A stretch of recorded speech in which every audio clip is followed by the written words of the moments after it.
Runner's toe. What is runner's toe? Runner's toe is a condition which causes destruction to one or more nails on your feet and is the result of repetitive trauma to the toes. The constant jamming of your toes into the end of your athletic shoes is the culprit. Most people will blame running shoes that are too short as the problem, and although that is true in many individuals, it can be caused by other issues. Runner's toe can present itself in various ways. Most common, of course, is a darkening of the nail which represents bleeding underneath the nail. This is the result of the nail being lifted away from the nail bed as you run, and so the skin is torn and the end result is some bleeding.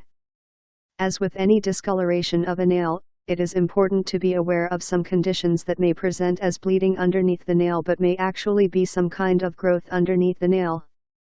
If the discoloration grows out over time, then it is more than likely just dry blood. If the nail continues to grow but the localized discoloration stays, then the nail bed needs to be examined by a doctor. In more serious situations, the offending nail may actually become loose, so much in fact that the nail falls off by a chore as simple as pulling off your socks. Probably the most serious potential problem in runner's toe is a bacterial infection. Treatment of runner's toe. The biggest problem in treating this condition is that as long as you participate in your sport, the chance of improving the nails is lessened. Having said that, there are things that can be done both in treating the problem and trying to cut down on recurrences. If the nail is just discolored, is not loose, does not hurt, then there is really no treatment for that particular nail. If, however, the nail has started to come loose, I feel it is best to have the nail removed for a couple of reasons.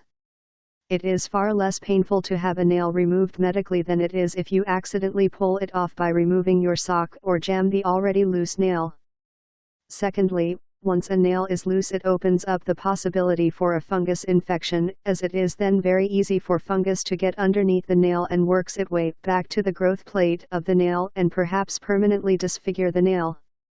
At the very least, if the nail has started to come loose, try and cut the nail as short as possible in an effort to lessen the chance of the nail coming off accidentally. If you must keep running before you can seek medical attention, taping the nail down with tape or a band-aid is also a good idea. Applying an antiseptic to the nail is also a good precautionary treatment. Now, should the nail be slightly loose and you start to notice drainage coming from the nail area and the toe appears more red around the nail than, say, the toes next to it, that is probably a sign of bacterial infection. Medical consultation would be suggested. Once a nail comes off, either immediately or over time, it is important to examine the nail bed, which is the skin underneath the nail.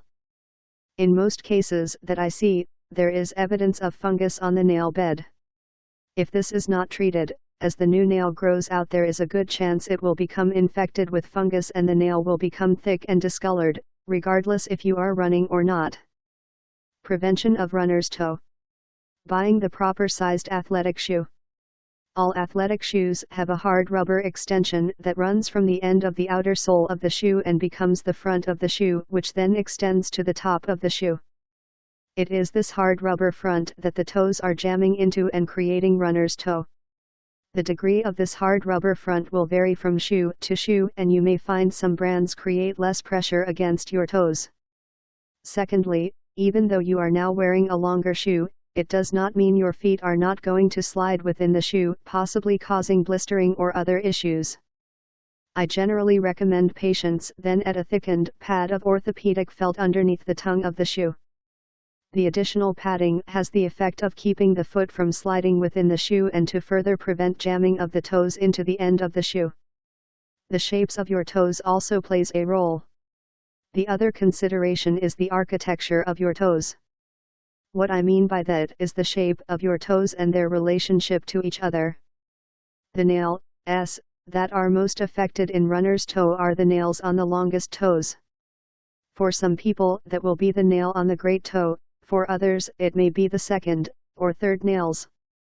If you have hammer toes which then change the angle at which your nails hit the end of the shoes, that too will impact the damage to the nails.